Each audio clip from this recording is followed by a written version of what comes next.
Bienvenue dans ce nouveau numéro de PAF. Nous allons essayer d'éclairer l'actualité. On va parler de plusieurs sujets. On va parler notamment de laïcité. On va parler des liens d'Éric Zemmour et de l'extrême droite. On va parler aussi de l'anniversaire du général de Gaulle qui est omniprésent dans la politique française. On va parler aussi de politique du logement avec mes invités. Raphaël Matin-Duvigneau, bonjour. Bonjour. Vous êtes maître de conférence à l'université de Versailles-Saint-Quentin.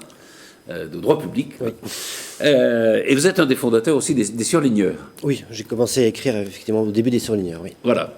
Jean-Charles Lajonie, bonjour. Bonjour. Vous êtes éditeur. On va présenter dans quelques instants la dernière parution de votre maison d'édition. Quentin Desmaires, bonjour. Bonjour. Vous êtes étudiant, vous êtes aussi conseiller municipal de Guyancourt et vous appartenez au Parti communiste français. Geoffrey Meyer, bonjour. Bonjour. Vous êtes avocat à Versailles, vous êtes secrétaire de la conférence du stage. Exactement. Voilà, jeune avocat donc. Tout à fait. Tout à fait. Eh bien, vous avez une avocate alors qui est un peu plus de métier, si je peux dire, qui est avec nous. C'est Florence Mercadé-Choquet. Bonjour. Vous êtes avocate. Oui, bonjour Patrice. Bonjour à tout le monde. Vous êtes également avocate au barreau de Versailles et spécialiste de droit du travail. Alors, on va aborder un certain nombre de sujets. Quentin Desmaires, je vais commencer avec vous parce que vous vouliez nous parler d'une manifestation qui a lieu le 10 novembre, mercredi, au ministère du Logement. Et c'est à l'appel d'un certain nombre de maires et d'élus de gauche. Et ça concerne les logements sociaux. Oui, c'est un élément qui est extrêmement important. C'est ma délégation notamment sur l'Observatoire de l'habitat, où je parle notamment des 50% de HLM qu'on a sur Guyancourt. On a un problème en Ile-de-France, c'est qu'on a une crise du logement depuis très longtemps. Les gens n'arrivent pas à se loger en Ile-de-France. Et un des problèmes pour le logement social, c'est qu'il y a aujourd'hui un gap de 2 à 3 fois le prix entre le social et le privé. Donc les gens ne peuvent plus sortir du social. Et le social donc, joue ce rôle-là finalement du logement pas trop cher, qui permet de garantir finalement l'égalité sur le territoire, où tout le monde peut vivre proche de son travail, proche de la culture, en centre-ville aussi, même en Ile-de-France. Et ça, c'est possible. Donc, on a la loi SRU qui fait qu'on devrait atteindre 25% dans chaque ville au moins. Alors, la loi SRU, c'est ça. Dit qu'il faudrait 25% de logements sociaux par commune. C'est ça. Mais je voulais rappeler un autre chiffre important, c'est que 70% des franciliens sont éligibles au logement social. Donc on a vraiment en fait cet objectif français de dire que le HLM c'est pas que pour les pauvres, c'est aussi pour les classes moyennes, c'est aussi pour tous ceux qui veulent se loger pour pas trop cher. Et donc des villes comme c'est compliqué si on a 70% et 25%. Ah bah ça veut dire que ça peut poser des problèmes. Quand on parle notamment de ghettoisation, c'est le fait qu'on ne construise pas assez de logements sociaux et donc on va avoir que les plus pauvres, les prioritaires. Et c'est légitime qu'ils soient les prioritaires parce que c'est eux qui ont le plus de mal de se loger, qu'ils puissent accéder comme ça au logement. Et donc nous qui avons 50% et d'autres villes qui jouent aussi le jeu d'avoir plus de logements sociaux, ils permettent cette mixité en proximité de Paris et de permettre à plein de gens qui pourraient pas vivre ici en fait, de vivre dans une belle banlieue proche de Paris, proche du travail, proche de la culture. Et ce qui est annoncé, c'est qu'a priori, il y a des menaces en voulant mettre un plafond finalement dans les villes qui serait à 40% par exemple, qui empêcherait donc les villes de construire plus de 40% de logements sociaux. Et ça veut dire que nous, on serait pointé du doigt, nous, villes à 50%, comme d'autres villes un peu plus encore. Oui, mais est-ce que c'est bien, qu'il y ait des villes qui aient 50%, d'autres qui en aient un peu moins de 25%, parce qu'il y a un certain nombre de communes, hein, il y a, je crois, à peu près 1000 communes en France qui ne respectent pas la loi, donc qui ont moins de 25%.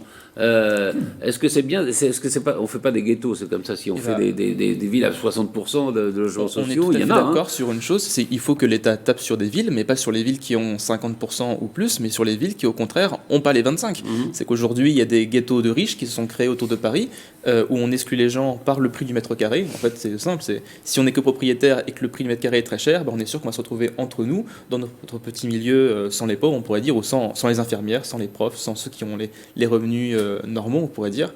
Et donc, il y a un vrai enjeu pour nous de dire il faut taper sur la question du logement, mais sur les villes qui sont carencées, et pas sur les villes qui jouent le jeu de la mixité. Alors, il faut préciser qu'Emmanuelle Wargon, qui est la ministre du Logement, a annoncé la pérennisation de cette loi SRU. Il y avait un débat. Certains disaient peut-être qu'on va revenir dessus. Elle a annoncé cette pérennisation, c'est-à-dire ces 25% de logements, cette obligation de 25% de logements sociaux. Ceux qui ne respectent pas, évidemment, ont en principe des amendes, c'est ça. Voilà. Enfin, qu'est-ce qu'on peut dire? Je ne sais pas, vous allez...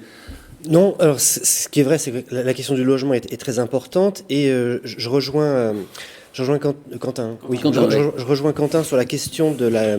Alors, je suis pas au courant sur le projet de plafonner. Par contre, là, je suis d'accord sur le fait que l'État doive prendre ses responsabilités en ce qui concerne la sanction envers les communes qui ne respectent pas les 25%. Ça, c'est un premier point. Un autre point important, c'est que il ne faut pas oublier que les communes, et ça, c'est le juriste qui parle, désolé, il ne faut pas oublier que les communes ont la compétence en matière de logement social. Donc, c'est elles qui doivent développer leur propre politique de logement social. L'État doit aider, évidemment, mais ce sont les communes qui sont libres, c'est le principe de libre administration des collectivités. Elles doivent justement développer leur propre politique publique en matière de logement et de logement social. Maintenant, il y a un point qui n'est peut-être pas abordé dans votre manifestation, dans votre problématique, c'est qu'il y a beaucoup aussi de logements vacants. Et ça, moi j'ai qui sont des logements souvent publics, d'ailleurs. Des logements publics, mais aussi des logements qui sont désaffectés d'une certaine manière. Et il faut bien prendre en considération. Et moi j'ai eu une étudiante qui a travaillé là-dessus l'année dernière. L'État a mené une enquête, une recension de tous les logements vacants en France. Il y a plusieurs millions de logements vacants. Et le problème, c'est que réhabiliter des logements qui sont désaffectés coûte beaucoup trop cher. Et donc, c'est vrai que l'État... oui, c'est pour ça qu'ils ne sont pas occupés, au fond. Absolument. Ouais. Et en réalité, moi, je vais souvent en vacances dans l'Ariège, et il y a un nombre incalculable de logements qui sont vacants. Il y a des maisons inhabitées, parce que ça coûte trop cher pour les propriétaires de les réhabiliter. Et donc là, on pourrait peut-être trouver un moyen... Et l'État pourrait peut-être aider, et ça pourrait être un élément, l'État pourrait aider à la réhabilitation de ces logements vacants qui permettraient peut-être non pas de construire des logements sociaux, mais de permettre de remplir finalement, de remplir et de trouver des logements pour ceux qui en ont besoin. Ouais. Alors cela dit, c'est vrai que si vous habitez Guyancourt, vous allez dans l'Ariège, vous allez moins content. Mais en Ile-de-France, il y a beaucoup aussi de logements vacants. Oui, absolument. Voilà. Non, il y a et des logements et privés et publics d'ailleurs. C'est vrai que ça, on ne comprend pas très bien pourquoi l'État d'ailleurs ne facilite pas le réaménagement, sauf pour une question, comme vous le dites, de coût. Jean-Charles ? Oui, pour répondre à monsieur, il y a effectivement beaucoup de logements vacants, mais c'est aussi très compliqué effectivement pour un propriétaire parce que il y a aussi un niveau de confort, de normes et de choses qui font que ça renchérit considérablement les choses. Alors c'est vrai que c'est très bien de pouvoir assurer à tout le monde d'être à 22 degrés sans aucun problème, sans payer le moindre truc, etc. Mais c'est quasiment mission impossible. Ou sinon, je veux dire, ça va être un puits sans fond. Donc ça c'est la première chose. Et donc c'est très compliqué, cette abondance de normes et ce confort démentiel qu'on exige partout de tous et à faible coût pour l'occupant. Et puis deuxièmement, on parle beaucoup d'écologie, etc. Et que de continuer à vouloir regrouper le plus de monde possible dans la région parisienne, ça me paraît une aberration totale. Mais une folie de continuer à vouloir faire venir les gens tout près de leur boulot, tout près de la culture, etc. Ok, il y a d'autres choses bien que Paris. On peut aussi essayer de désengorger. Il y aurait peut-être une politique d'aménagement du territoire qui serait menée. Cette monstruosité parisienne, c'est dément. C'est ça le véritable problème. Alors après, on pourra toujours effectivement manifester pour dire construisons des logements, faisons venir des pauvres, des demi-pauvres, des quarts de pauvres à côté des riches. Ça ne changera rien au problème. Il y a trop de monde à Paris, de toute façon. Il faut désengorger cette monstruosité. Ah oui, alors, ne parlons même pas d'Anne Hidalgo. Florence Mercadé-Choquet. Il y a peut-être trop de monde à Paris, mais il y a énormément de logements vacants à Paris et qui appartiennent à l'État et à la ville de Paris. Donc ça, c'est quand même très choquant que tous ces logements vacants, notamment la RIVP, qui est la régie immobilière de la ville de Paris, gère du vide sur de nombreux appartements. Donc, il faut déjà que l'État balaye devant sa porte avant que le privé balaye devant sa porte. Et sur les logements sociaux, ce qui serait bien, c'est d'avoir des logements mixtes plutôt que de faire que du social pur et dur sur ces immeubles.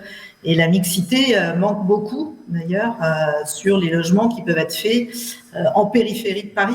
Et sinon, on va à nouveau parquer les gens dans le même immeuble et faire une mixité de toute classe. Ce serait quand même beaucoup plus, pour que les gens puissent justement se connaître, se parler et pas parquer les gens à droite à gauche. Geoffrey Vuillet ? Oui, très rapidement, parce que de toute façon, presque tout a déjà été dit. En réalité, j'étais complètement d'accord avec vous lorsque vous faisiez remarquer à Raphaël que lorsqu'on travaille en région parisienne, c'est peut-être compliqué d'envoyer les gens en Ariège. Et c'est sans doute la difficulté de cette politique-là, c'est que de prendre les choses de manière globale, alors qu'on a de vraies situations qui sont régionalisées. Et je vous rejoins là aussi, il y a absolument trop de monde à Paris, et c'est compliqué d'envisager ce taux de 25% sur un plan national, alors qu'en réalité, on voit qu'il y a des problèmes de concentration tant sur le plan des logements que de concentration et de difficultés économiques, puisque en réalité, les gens viennent là où ils ont du travail, là où ils ont de la culture, là où ils ont de l'activité, et c'est sans doute... Là encore, je rejoins finalement, je vais être d'accord avec tout le monde autour de cette table. C'est bien, ça fait la côte. Voilà. Au moins, bien que je sois avocat, je ne suis pas notamment et nécessairement pour le conflit, et c'est parfaitement exact sur le fait qu'il y a un vrai problème derrière cette politique du logement d'aménagement global du territoire. Alors après, il y a une autre question. Enfin, c'est vrai que Florence Mercadé-Choquet parlait de mixité. Il y a dans les revendications des élus qui vont manifester devant le ministère du Logement l'idée, par exemple, d'inclure des logements sociaux dans des immeubles privés de quartiers résidentiels. Alors, c'est une bonne idée en soi, mais je veux dire, il y a des gens qui ont payé assez cher leur logement, qui se disent, si on accueille des logements sociaux dans nos immeubles, ça va faire effondrer le prix de vente. Après tout, c'est peut-être une sorte d'égoïsme, mais ça peut se comprendre. Il y avait eu aussi l'idée saugrenue d'Anne Hidalgo, une de plus, qui avait racheté des appartements absolument somptueux dans les plus beaux quartiers de Paris pour les transformer en habitat social. Ouais. Alors, sur le principe, c'est très bien, mais sauf que, pratique, ils auraient mieux fait de vendre ces appartements somptueux au prix du mètre carré absolument astronomique, et avec cet argent-là, de créer des logements bien ailleurs. Mais c'est juste une espèce de coup d'annonce pour dire, vous voyez, on est bien, on met des c'est vrai qu'il faudrait des logements sociaux dans le 16e, dans les quartiers. Mais ça n'a économiquement aucun sens. Ou dans il y a des villes d'ailleurs dans les Yvelines, à l'ouest, enfin dans la région de Versailles, etc., qui ne font pas les 25% de logements sociaux. Et quand vous parlez avec les maires, ils sont très ennuyés par ça, parce que, en effet, ils ont une population plutôt bourgeoise et qui regarde. Alors, tout ça est une sorte d'égoïsme, en effet, assez fort, mais on peut comprendre un peu cet argument-là, non ? Quentin ? Moi, je suis tout à fait d'accord sur l'idée qu'il faut casser les ghettos en France, et que quand on a un ghetto qui s'est formé, il faut essayer de le casser. Moi, les pauvres ghettos de riches, vous voulez dire ? Tous les ghettos sont à casser, donc les ghettos de riches aussi sont aussi à casser, à ouvrir. Il faut que ces gens aussi sortent un petit peu du carcan dans lequel ils vivent. Je ne pense pas que le 16e ou le 7e arrondissement soit à l'image de la France. Et c'est bien de les ouvrir. Ouais, c'est vrai, mais... L'exemple donc c'est M. Yann Brossat, l'adjoint au logement, qui est aussi communiste, qui est à Paris, et qui fait un travail qui est remarquable. Ils ont beaucoup augmenté leur taux, et ils font ce travail de répartition aussi, à dire que notamment là, un bâtiment de l'armée, si je ne me trompe pas, qui vient d'être rénové dans le 7e, qui va accueillir 250 logements sociaux. On fait de la mixité. L'idée, c'est bien de dire que on se plaint de dire que le 19e, le 20e serait soi-disant des ghettos. Mais en même temps, de toute façon, l'Ouest ne veut pas accueillir des logements sociaux. Donc à un moment, il y a une dialectique qui est pas entendable. Et donc la bonne solution, c'est de mieux répartir, et donc aussi de faire des HLM dans le 16e, aussi dans le 7e. C'est pas de la haine du riche de faire ça. C'est juste l'idée il faut répartir. Tous les quartiers doivent prendre leur part aussi de logements sociaux. Et je voulais juste rappeler aussi pour la mixité, quand on parle de mixité sociale, j'ai dit 70% des franciliens sont éligibles. Il ne faut pas oublier qu'il n'y a pas le logement social. Il y a 3 types de logements sociaux, les PLAI, les PLUS, les PLS, avec des tarifs différents, qui fait que les gens qui vivent dans des mêmes immeubles, ils peuvent ne pas payer le même prix en fonction de leurs revenus. Donc il y a déjà une mixité, et que quand on fait un travail urbanistique comme à Guyancourt par exemple, on va avoir plusieurs bâtiments pareils, un privé, un social, un en accession par exemple. Les bâtiments à l'extérieur sont les mêmes, les gens vivent à côté, ils vivent dans les mêmes écoles, ils font tout ensemble, juste ils sont pas les mêmes bâtiments, ils payent pas les mêmes prix. C'est normal, ils n'ont pas les mêmes revenus, et donc chacun paye en fonction de ce qu'il peut payer, et à la fin tout le monde vit ensemble, et c'est comme ça que je vois un peu le vivre ensemble en tout cas, niveau local. Oui, Quant à la mixité, oui. non, c'est vrai qu'autrefois, enfin, même dans les immeubles bourgeois, parisiens par exemple, il y avait les bourgeois au 2e étage et plus de montée. Hein, la mixité était dans les mêmes immeubles. Et la concierge au rez-de-chaussée. Et la- Non, mais absolument, non, mais non, mais je veux dire, non, ça mais faisait une mixité. il y avait une mixité, C'est oui. pour ça, quand on parle aussi beaucoup Et du jusqu'au 16e, ce qu'on appelait les chambres de bonne. Donc, c'est probablement un des quartiers de Paris où il y a le plus de chambres de bonne et le plus encore de gardiens et de concierges, etc. Donc, voilà, mais c'est vrai que pas il y avait anodin. on a probablement un peu perdu cette mixité qui existait dans l'histoire, quoi. Non? Même si mixité, la question se pose aussi de savoir est-ce qu'il suffit de vivre à côté pour être vraiment en mixité. Est-ce que le bâtiment haussmannien était vraiment mixte? Non, oui, enfin oui, non, oui. Ouais, Ça, on c'est sent ça. que vous ne serez jamais content. De toute façon. À chaque fois qu'on apporte un plaisir, ah oui, mais quand même. Non, donc, c'est déjà- moi, j'aime bien aussi les bâtiments haussmanniens, niveau qualité architecturale, il n'y a pas de problème. Mais aussi la question derrière de l'école et des autres institutions. Si les enfants vivent dans le même bâtiment ou à côté, mais ils vont pas dans les mêmes écoles, par exemple, il n'y a pas de mixité. Donc c'est un tout, la mixité. Oui, absolument. Tout va ensemble et on. Donc, manifestation mercredi soir, je crois, hein, 18h. 18h, devant chez Madame Emmanuelle Wargon, ministre du Logement. On va passer à un thème qui était assez intéressant, qui rejoint la question de la laïcité, de notre conception de la laïcité. C'est ce débat sur la campagne sur le hijab. Pourquoi la France se fâche ?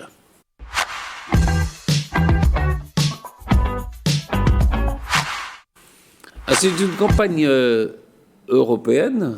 Alors, on ne sait pas très bien. Je crois que est-ce que c'est la Commission ou est-ce que c'est C'est le Conseil de l'Europe, oui. hein, le Conseil de l'Europe, mais la Commission avait donné son accord. Moi, je crois que c'est la commission pour l'élection de Zemmour qui a balancé Ça, c'est cette autre chose. affiche. Mais, non, mais alors, donc, voilà, si on traduit, ça veut dire la beauté est dans la diversité, comme la liberté est dans le hijab. C'est-à-dire, c'était une campagne sur la diversité, campagne européenne. Ça a suscité la colère de la France, je crois de l'Allemagne aussi, d'ailleurs, et la campagne a été retirée. Mais c'est intéressant parce que on voit comment en Europe on a des conceptions assez différentes de la liberté, de la laïcité. Non ? Oui. Ça dit ça, non ? Oui, alors donc c'est une campagne qui a été une promotion du Conseil de l'Europe avec le soutien de la Commission européenne. Donc les deux grandes institutions européennes sont visiblement de concert sur cette campagne publicitaire. Alors j'avoue à titre personnel, là je ne parle pas ce n'est pas le juriste qui parle, c'est le citoyen. Je préfère séparer. J'ai été assez surpris, pour pas dire autre chose, par cette campagne publicitaire. Choqué, Bon, on va dire choqué. On va dire choqué par cette campagne. Mais le juriste pourrait avoir la même appréciation que le citoyen, Oui, d'ailleurs. complètement, oui, tout à fait. Oui. Mais alors, c'est vrai que la laïcité, si on a une conception large de la laïcité, c'est que tout le monde doit vivre sa religion ou sa non-religion en toute liberté. Donc, il n'y a pas de discrimination, pas de persécution, si on va un petit peu plus loin. Donc, effectivement, si on a un regard assez libre, une femme pourrait, je dis bien pourrait, porter le hijab ou le foulard dans la rue, autre part. Bon. Maintenant, en faire la promotion, je pense que Oui, c'est autre voilà, chose, c'est oui. ça, c'est faire la promotion. Parce que pourquoi parler du hijab, mais on pourrait très bien parler d'autres choses. Parce que là, on se focalise sur le foulard, mais on pourrait se focaliser sur d'autres signes identitaires, communautaires. Et moi, ce que je trouve assez délirant, j'ai employé ce terme de la part du Conseil de l'Europe, heureusement que Vincent n'est pas là. Vincent Couronne, si tu nous Oui, écoutes. oui. Assez délirant, c'est que on promeut un style de vie. Et c'est-à-dire que le Conseil de l'Europe va promouvoir quelque chose qui, un signe ostentatoire, j'emploie le terme quand même, un signe ostentatoire d'appartenance à une religion, comme si c'était le seul vecteur de liberté. Et ça, je trouve que c'est assez dangereux de la part du Conseil de l'Europe, parce qu'on se focalise sur une religion, alors que justement, elle devrait être œcuménique. C'est-à-dire qu'on devrait pouvoir... la liberté, c'est le hijab, ça pourrait être aussi d'autres signes. Donc promouvoir, pour l'instant, un premier élément de réflexion, promouvoir le hijab, je trouve que c'est dangereux de la part du Conseil de l'Europe parce que ça conduit finalement à accentuer les ressentis qu'on a en France. Mais est-ce que ça promeut le hijab ou est-ce que ça dit, au fond, il faut tolérer des différences, on est tous européen, puisque là il s'agit de l'Europe, on pourrait dire on est tous français, et on peut avoir des modes de vie différents. C'est cette conception de la laïcité qui, en effet, ça a choqué. Hein, je veux dire, Valérie Pécresse a protesté, Gabriel Attal a protesté, Laurence Rossignol, qui est une sénatrice de gauche, a protesté. Donc il y a une protestation assez globale, mais c'est aussi notre conception de la laïcité qui est pas la même que celle que, je sais pas, en Hollande, enfin dans d'autres pays européens. Non ? Oui, c'est parfaitement exact. C'est vrai qu'en France, nous avons une conception particulière de la laïcité que nous partageons avec finalement peu d'autres pays européens, parce que en réalité, c'est une publicité, c'est une publicité qui a été, enfin, publicité, oui, on va dire publicité, qui a été à l'origine faite par le Conseil de l'Europe. Et c'est vrai que le Conseil de l'Europe, ça regroupe 47 États membres qui ont tous des visions particulières de la laïcité. La laïcité en France, c'est pas la... 27, non ? C'est 47, le Conseil de l'Europe. Ah, Conseil de l'Europe. Conseil de l'Europe, 47. Conseil de l'Europe, 47. Et la laïcité en France, en réalité, de la façon dont on la conçoit, c'est pas la négation même de la religion ou de la liberté religieuse, c'est simplement dire que dans l'espace public, il doit y avoir une forme de neutralité qui ne doit pas aboutir à la promotion d'une religion. Et en ça, c'est vrai que lorsque, de notre point de vue franco-français, lorsque l'on voit ça, nécessairement, ça crée des remous. Alors, moi, je vais me permettre d'avoir peut-être cette interprétation, alors un éclairage peut-être alors un peu plus juridique. Là où c'est très étonnant, cette publicité qui a été faite par le Conseil de l'Europe, c'est que le Conseil de l'Europe, il a deux chevilles ouvrières, parce qu'il a quand même pour fonction principale de promouvoir notamment les droits et les libertés fondamentales en Europe. Et il a deux chevilles ouvrières pour cela, que sont la Convention européenne des droits de l'homme et son émanation qui est la Cour européenne des droits de l'homme. Et la Cour européenne des droits de l'homme, elle s'est déjà prononcée sur le hijab, elle s'est déjà prononcée aussi sur d'autres signes religieux. Et concernant l'espace public. Et la Cour européenne des droits de l'homme avait dit de manière très claire que ce qui devait prévaloir entre la liberté religieuse et le principe de laïcité, puisqu'en réalité on est toujours sur la confrontation et le rapport entre les deux, c'est le principe de laïcité. Et donc c'est étonnant, et on se demande ce qui a bien pu se passer avec cette publicité du Conseil de l'Europe, lorsqu'on sait que sa cheville ouvrière, ses émanations, font prévaloir sur la liberté religieuse le principe de laïcité, en son sens qu'il doit respecter une forme de neutralité dans l'espace public. Florence, Mercadé-Choquet ?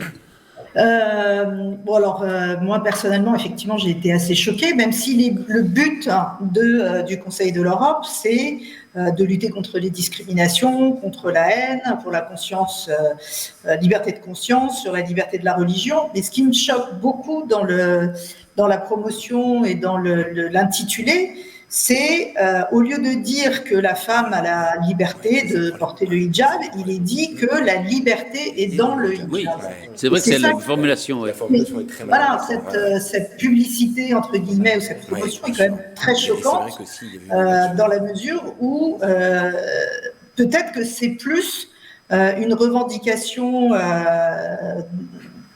venant de l'islam, en disant que la liberté est dans le hijab.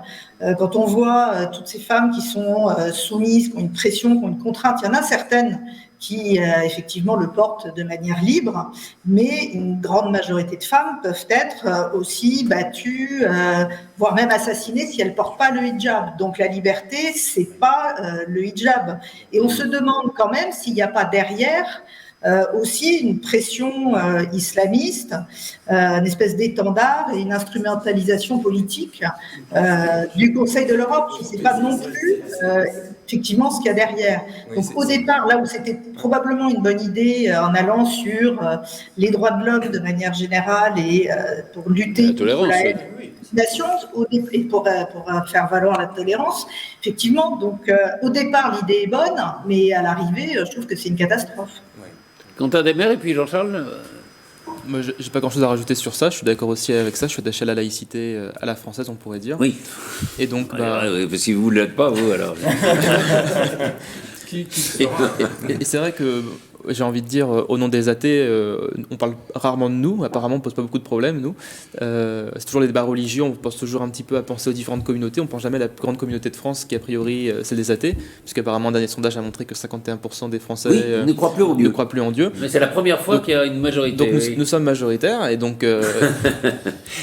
Pardon, excusez-moi, mais vous êtes au Parti communiste qui, jusqu'alors, soutenait Jean-Luc Mélenchon dans les présidentielles. Là, Fabien Roussel va probablement être candidat, enfin, en tout cas, il se présente.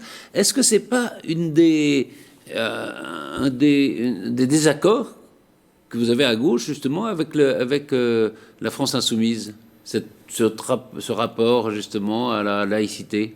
Ben c'est sûr que la question derrière l'universalisme, on pourrait dire aussi, la question de quelle tradition, c'est vrai qu'il y a plusieurs traditions à gauche, on pourrait dire, nous c'est vrai qu'on est plus la vieille tradition, notamment avec le féminisme par exemple, sur la question des droits des femmes et des ports religieux en général.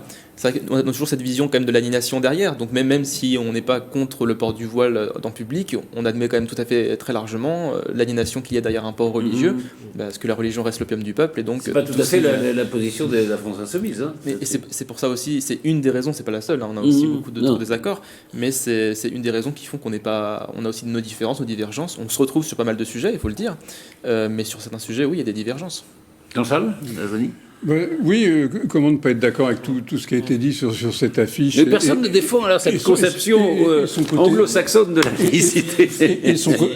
La difficulté, excusez-moi, je vous interromps, et c'est vrai que ma consoeur a parfaitement raison là-dessus, c'est dans le message. En réalité, si le message avait été autre, et qu'il y avait une inversion, exactement. La liberté n'est pas dans le... On aurait sans doute eu une position différente autour de cette table. Si le message avait été différent, il n'y aurait pas eu d'affiche, parce que c'est pas un hasard, c'est pas une erreur. C'est une volonté bien claire et nette de faire passer ce message-là et pas un autre. Et c'est vrai que, au-delà de ce qu'on peut penser, il n'y a pas de secret sur ce que je peux penser du port du voile et du hijab, donc on ne va pas revenir là-dessus. Mais il y a l'influence de la Turquie, c'est une évidence, et c'est ça aussi le scandale. Après, je veux dire, on va dire aux gens que l'Europe c'est génial, etc. C'est... À juste titre, les gens vont dire, si l'argent de l'Europe sert à ça, franchement, mais on nous prend pour des dingues. Enfin, je veux dire, c'est une pure folie. Ça va pas qu'à ça, remarque. Mais non, mais c'est ce que tout le monde va penser. C'est juste, il n'y a pas un seul point positif dans cette campagne d'affichage, quoi. Mais pas un seul. Et on a beau chercher partout, je veux dire, peut-être la photo est jolie, je sais pas, cette photo est très belle. Oui, c'est tout. Des belles photos. Non, il y a un bon photographe, c'est tout. Ben voilà, c'est peu quand même. Et des femmes très belles. Mais célébrer diversity, célébrer la diversité, quoi. Ça n'a aucun sens. C'est ridicule. C'est vrai que c'est une réelle difficulté. Moi, j'ai lu quelques articles sur ce sujet-là, et il était précisé que l'association qui a été à l'origine de cette pub serait, qui a incité le Conseil de l'Europe à la faire, serait alors un petit peu phagocytée par d'autres associations, notamment de frères musulmans. Et c'est vrai que si ça c'est vrai, si ça aboutit à cela, ça crée un vrai problème. Bon, on a fait le... Oui, pardon, Florence. Un petit mot sur ce que vous dites, confrères, c'est absolument vrai. Il y a une association entre confrères. Venez dans une juridiction, vous verrez que parfois nous le sommes peut-être un petit peu moins. Pardon. Vous m'entendez ? Oui, absolument. Oui. Non, je disais que mon confrère avait parfaitement raison, parce que j'ai lu aussi, alors en mettant du conditionnel, que ce serait une association qui s'appelle ENAR, E-N-A-R, qui a pour étendard la lutte contre le racisme systémique. Mais derrière le ENAR, il y a le CCIF, qui a été dissous par le gouvernement français pour sa participation dans l'assassinat de Samuel Paty. Et l'ENAR perçoit 1 million d'euros depuis 2012. Et il semblerait qu'effectivement, ce soit l'ENAR qui ait pu instrumentaliser le Conseil de l'Europe sur ce sujet et sur cette promotion. Oui, là c'est plus grave, en effet. Oui. Oui, pardon. Au-delà, Florence a tout à fait raison, mais ce qui est extrêmement inquiétant, c'est que soit les fonctionnaires européens ne se sont pas aperçus qu'ils étaient instrumentalisés, et là c'est la panique à bord, soit ils le sont, et c'est encore pire. Enfin, dans les deux cas, et encore une fois, il n'y a aucune... Les deux solutions sont absolument hyper angoissantes. Voilà, donc là, on est au-delà de tout ce qu'on pouvait imaginer. Alors vous disiez, ça va faire monter Zemmour. Oui, c'est merveilleux pour lui. Le Pen, non, mais c'est du pain béni. Ouais. Ou même tous les candidats de droite, et tous les gens qui parlent de l'immigration et qui va être effectivement, on peut le souhaiter, le regretter, enfin peu importe, mais ça va être un des sujets de la présidentielle, et que là, c'est du pain béni pour les gens qui... On le voit que c'est un des grands sujets, d'ailleurs. Bien sûr, bien évidemment. De la présidentielle, enfin, actuellement en tout cas. Peut-être que ça va changer dans les mois qui viennent. Mais... On l'a vu avec le débat des 5 prétendants à l'investiture à droite. Qui vous avez oublié, Ciotti ou non? Pourtant, c'est celui qui a le plus parlé quasiment, je crois. Enfin, en tout cas, non, mais c'est un sujet puisqu'ils sont tous quasiment d'accord. Enfin, je veux dire, ils ont. Mais alors, tout le monde n'a pas compris la position sur le voile, ce qu'il le faut quand ils sont enfants, pas enfants. Enfin bon. Oui, bon après, il ne faut pas non plus donner trop d'importance à ça, parce que je veux dire, ce qui serait tragique, c'est de réduire le problème de l'immigration juste au problème du voile. Ah, bien sûr. Voilà. Donc, je pense que là, il faut deux choses peut-être d'ailleurs différentes. Il faut raison garder. C'est complètement différent. Et que ce qu'on peut noter de façon claire, c'est que l'irruption de Zemmour dans le champ politique a poussé beaucoup de candidats à enfin prendre enfin avoir une opinion et avoir une idée sur l'immigration. Alors c'est le enfin qu'on peut discuter, mais on peut en discuter. Non, mais oui, je veux dire, mais oui, enfin, parce que c'est un problème important. Je ne pense pas qu'on puisse faire l'économie de ce débat. Après, ça va dans un sens, ça va dans l'autre. Ça, c'est les discussions politiques. Mais on ne peut pas dire que c'est pas un problème, que c'est pas un souci, c'est pas quelque chose à régler. Donc ça me paraît évident. Et au moins, s'il y a un effet positif au surgissement d'Éric Zemmour, c'est celui-là, parce qu'au moins, et peut-être qu'enfin, le président Macron va un peu s'intéresser au sujet, et non pas être là depuis 5 ans à nous dire, alors à part ce discours des Mureaux, mais sinon ça fait quand même 5 ans qu'on attend des décisions, qu'on attend sa prise de position, qui ne viendra jamais. Et j'ai peur qu'elle ne vienne pas non plus là. Donc, Alors justement, on va parler de... Après, on pourrait discuter sur cette vision de la France. Est-ce que c'est pas une vision un peu étriquée, un peu de repli sur soi-même, un peu vieillotte? Non, ça ne m'étonne pas de vous, ça. Cette France qui ne veut plus accueillir quiconque, alors que les chiffres de l'immigration sont peut-être pas aussi catastrophiques que ce qu'on dit. Mais enfin bon, c'est un autre débat. Je voudrais qu'on aborde un dossier dont on parle relativement peu. C'est justement pour la candidature d'Éric Zemmour, c'est le soutien de l'extrême droite.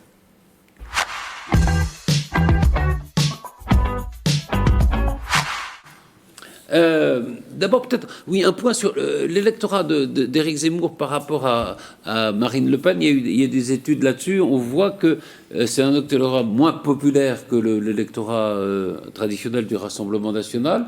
Et il le revendique d'ailleurs, Éric Zemmour, en disant pour être élu, il faut à la fois le vote populaire, mais aussi il faut le vote de la bourgeoisie, en gros. Hein. Et c'est vrai que la bourgeoisie le rejoint un peu. On a d'ailleurs un petit... il est venu à Versailles, Zemmour, et il y avait dans le public, par exemple, une dame, je propose de la regarder, c'est assez intéressant, parce que c'est un des électorats d'Éric Zemmour.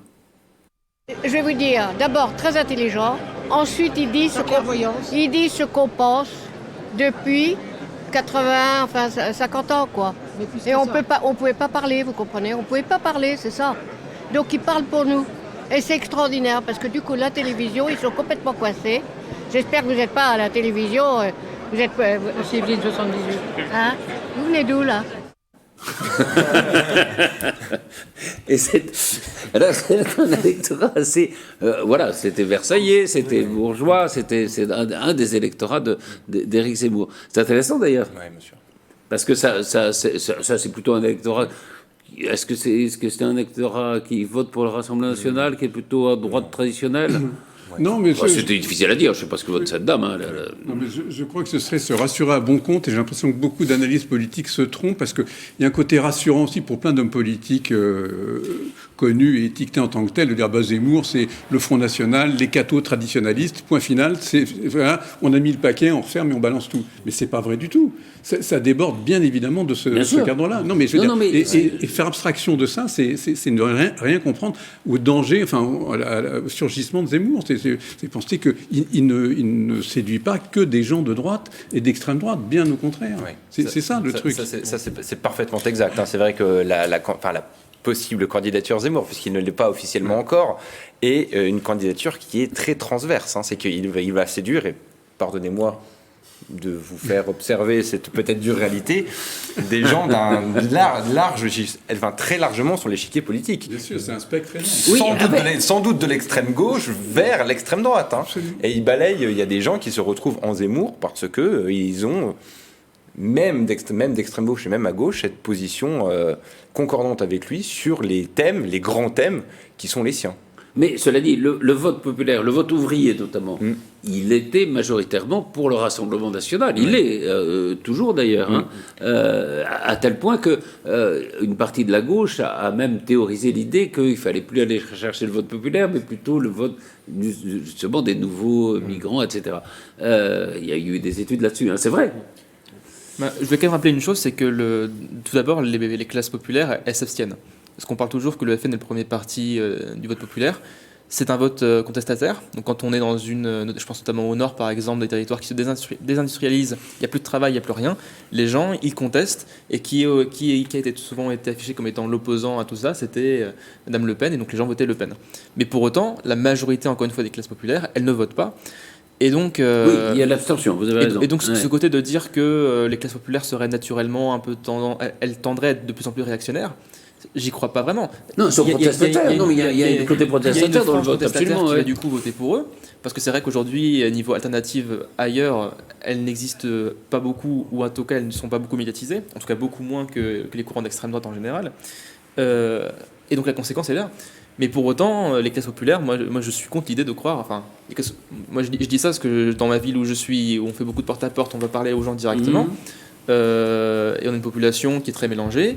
Et ça se passe plutôt bien quand même à Guyancourt. C'est comme dans beaucoup de villes de banlieue en vrai, à part évidemment, on peut toujours pointer les 2-3 moments où ça peut péter un petit peu, où il y a 2-3 échauffourées. Mais la vérité, c'est que essentiellement, tout au long de l'année, ça se passe bien, globalement. Mais en tout cas, les classes populaires ne sont pas de plus en plus communistes. C'est ça, oui. Ouais. Non. Elles sont pas. A priori, non. Elles sont pas rattachées à un parti politique, c'est vrai. Oui, mais quand on leur parle et quand on voit leurs idées, après le problème c'est aussi qu'elles votent pas. Donc même si elles vous disent qu'elles sont d'accord avec ce que vous pouvez dire, il y a eu un vrai basculement. Et il y a eu un basculement, oui, quand même. Ça veut dire que le Parti communiste n'a pas su garder Ouais. cet électorat de base. Et c'est la faute du Parti communiste et c'est de la gauche en général. C'est tout le travail depuis 81, en fait, les différentes trahisons de la gauche qui ont fait que l'espoir qu'il y avait dans la gauche est parti dans un vote contestataire qui est parti notamment en l'extrême droite. Oui, mais pardon, ce que vous dites, mais vous dites les trahisons depuis 80, c'est-à-dire que c'est depuis que la gauche a gouverné, au fond, qu'elle trahit. Non, mais on peut faire rêver quand on ne gouverne pas, mais quand on gouverne, on est dont des ministres communistes en 80. Mais cette dame, excusez-moi, cette dame, pour en revenir à la vidéo que vous avez diffusée, elle dit quelque chose de très intéressant. Alors déjà, si elle pense ce qu'elle pense depuis 80 ans, force est d'observer qu'elle est très bien conservée. Elle est très bien, oui, absolument. Elle a modéré après 5 ans. Exactement. Elle est revenue un petit peu, voilà. Elle s'est dit qu'elle ne pouvait peut-être pas faire illusion tant que ça face caméra. La deuxième chose, c'est qu'elle dit de Zemmour qu'il est très intelligent. Et en ça, c'est peut-être là où lui, il est capable d'aller chercher un autre électorat que celui de Marine Le Pen. Oui. Parce qu'il y a effectivement... d'ailleurs, bien sûr. Il a dit. Effectivement, il y a toujours une frange de la droite qui n'avait jamais, d'électorat de droite qui n'avait jamais cédé aux sirènes de l'extrême droite parce que le discours était peut-être trop brutal, il était peut-être trop abrupt, il n'était pas assez intellectualisé, il était trop loin finalement des valeurs cet électorat cherchait dans un candidat politique. Il faut dire aussi que Marine Le Pen pâtit beaucoup de sa prestation absolument cataclysmique au débat d'entre-deux tours. Et là où Zemmour, lui, arrive finalement à balayer tout cela, c'est qu'il a un discours, alors, pas moins haineux, mais peut-être plus intellectualisé et peut-être plus audible pour une frange de la population, une frange de l'électorat qui viendrait chercher finalement certains aspects théoriques plus que un discours moins... raffiné, qui est celui de Marine Le Pen. Il y a un minimum de culture aussi chez Zemmour, c'est extrêmement important. C'est vrai, enfin une culture qui est contestable parfois dans ces références historiques. Mais ce qui est assez intéressant d'ailleurs, c'est que au fond, si on regarde quand même, il prend plutôt Marine Le Pen, si je peux dire, par la droite, et il arrive malgré ça à séduire une partie de l'électorat de la droite républicaine. C'est assez... c'est assez contradictoire presque, mais ça marche.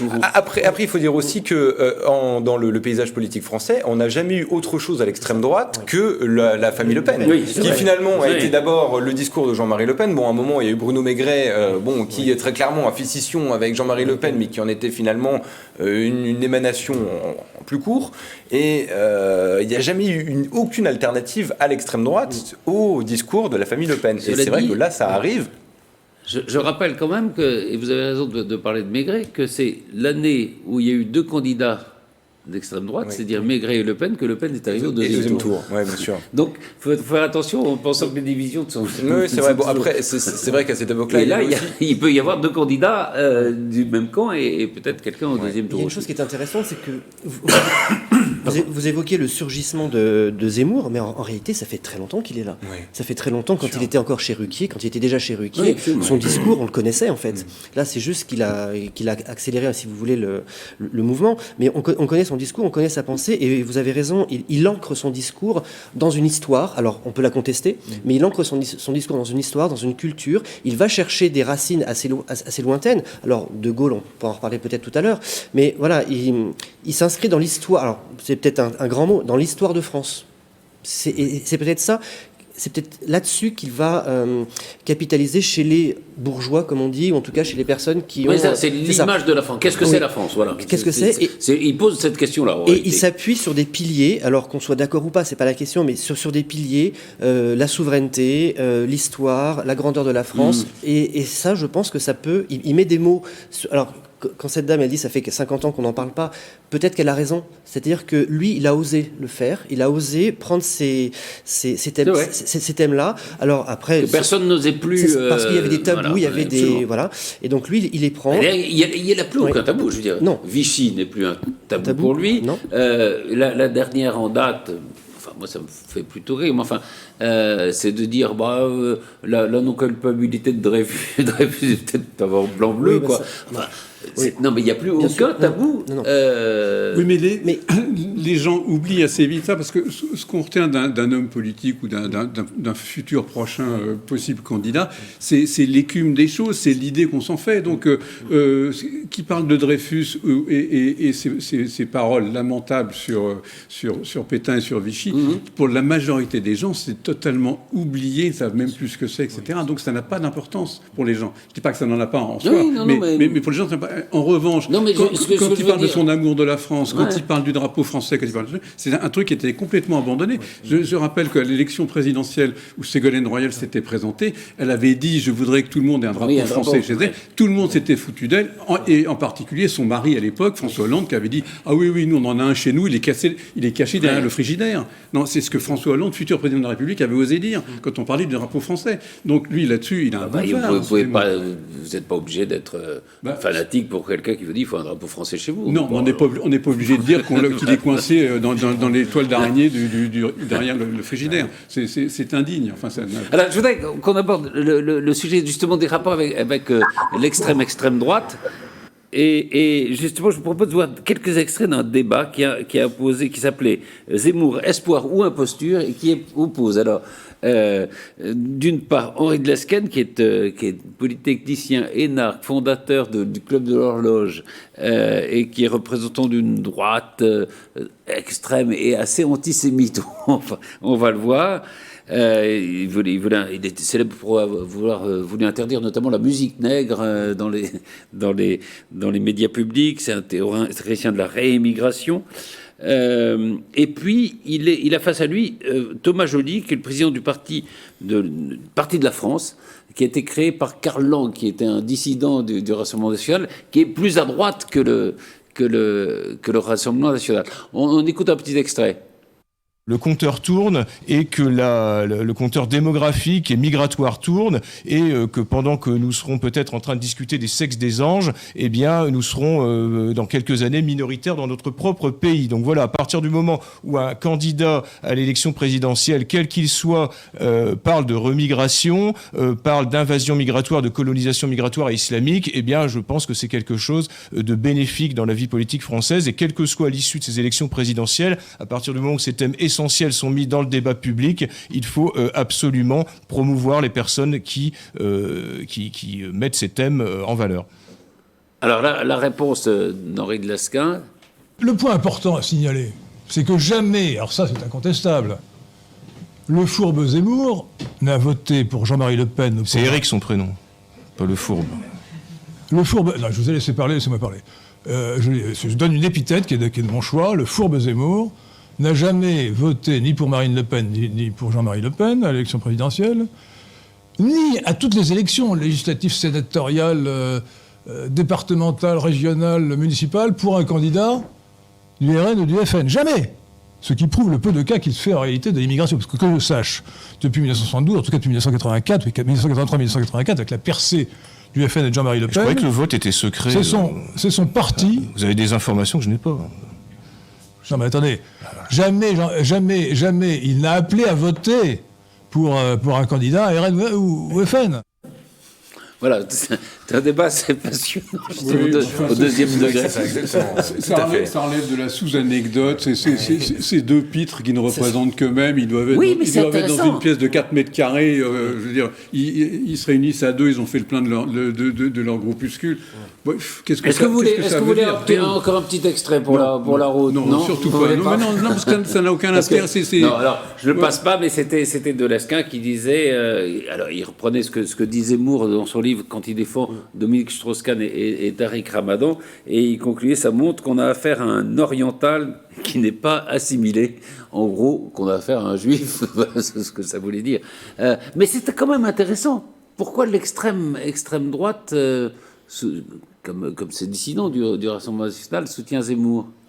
Je sais pas, mais enfin, en tout cas, je pense pas que ça apporte une seule voix à Zemmour, au contraire. Est-ce que c'est un plus ou un moins, oui? C'est un moins, mais c'est tellement petit, médiocre et c'est nul, non avenu comme ces deux personnages. Non, attendez, Renaud Camus, c'est quand même important, c'est quand même le théoricien du grand remplacement. Renaud Camus, au moins, il a du talent, il est capable d'écrire un livre.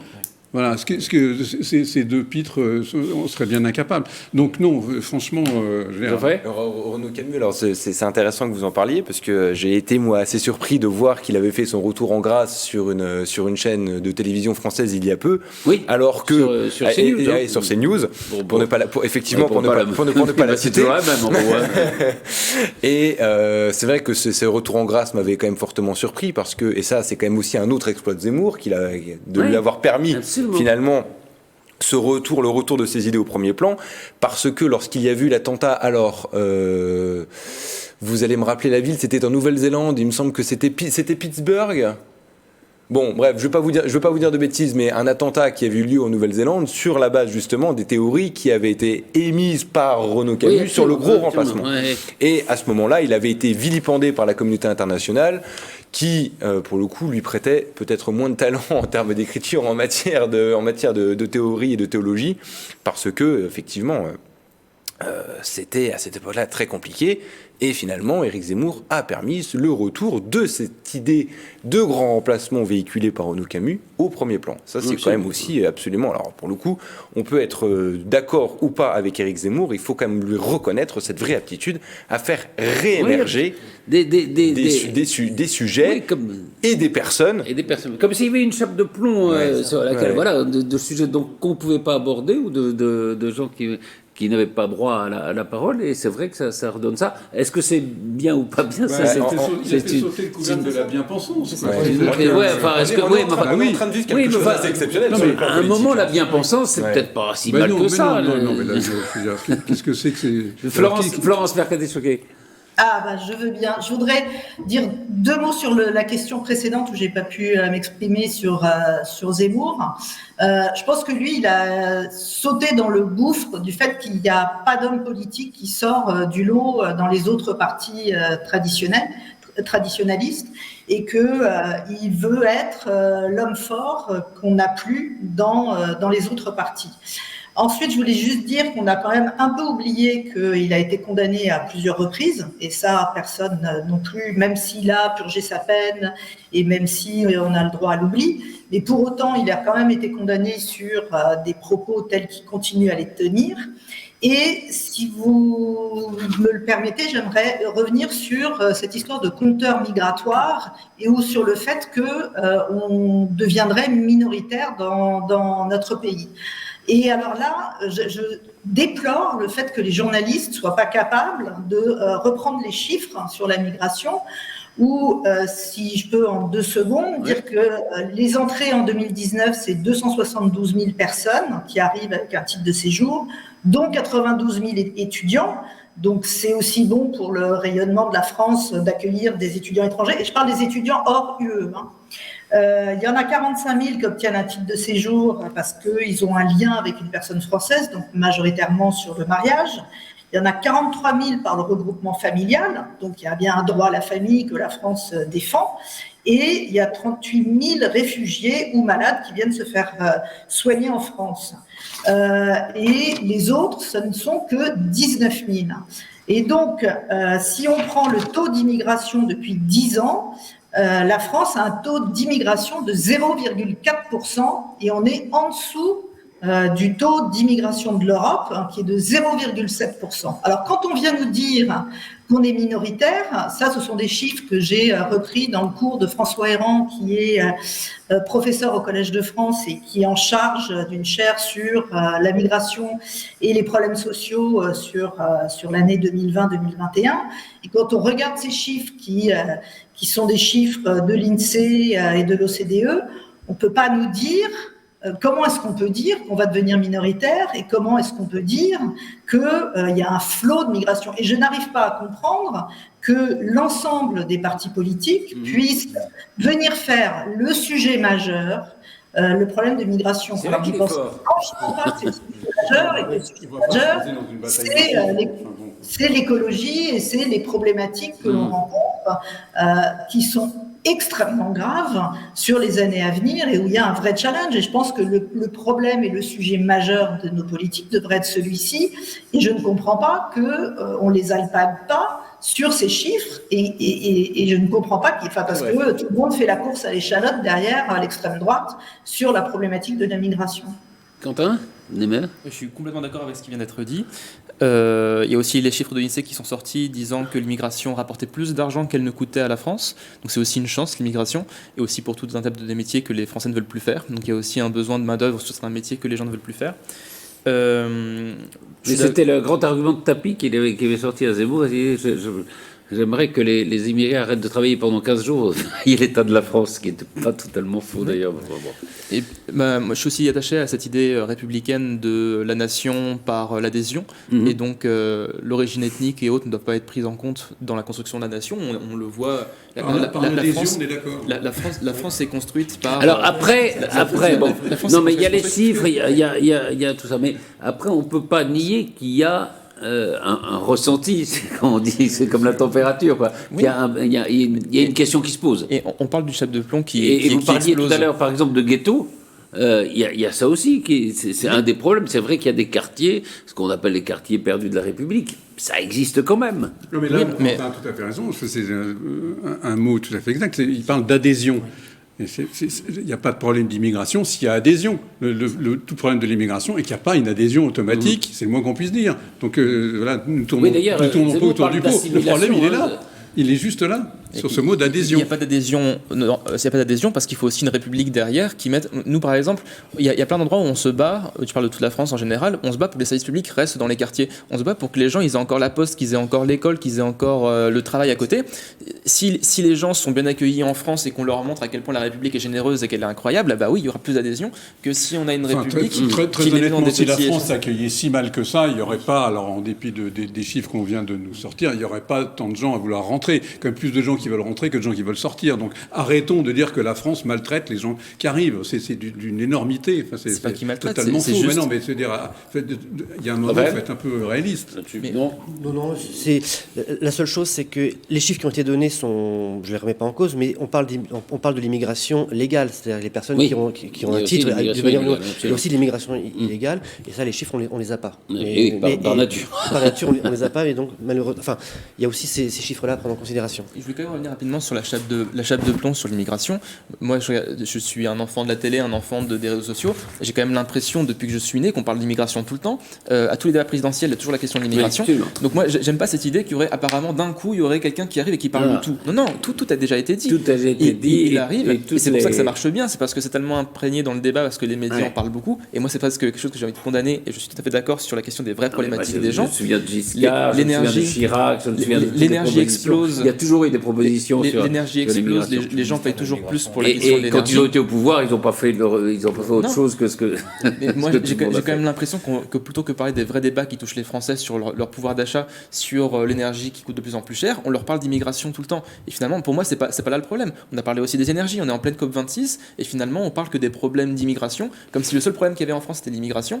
La vérité, c'est qu'il y a beaucoup... Oui, la France est un pays... Pour beaucoup de gens, c'est un problème ressenti, vrai ou pas ressenti, mais en tout cas, c'est un problème. Vous ne pouvez pas juste dire, ah oui, on en parle trop, ça me dérange pas. C'est un problème ressenti aussi quand dans les médias, à chaque fois, à 20h, on nous parle d'immigration, on commence à se dire, même quand on vit au fin fond de la France, moi, j'étais à Dieppe, ils votent à 30%. Merci pour le fin fond de la France. Bah oui, mais c'est quand même des territoires un petit peu...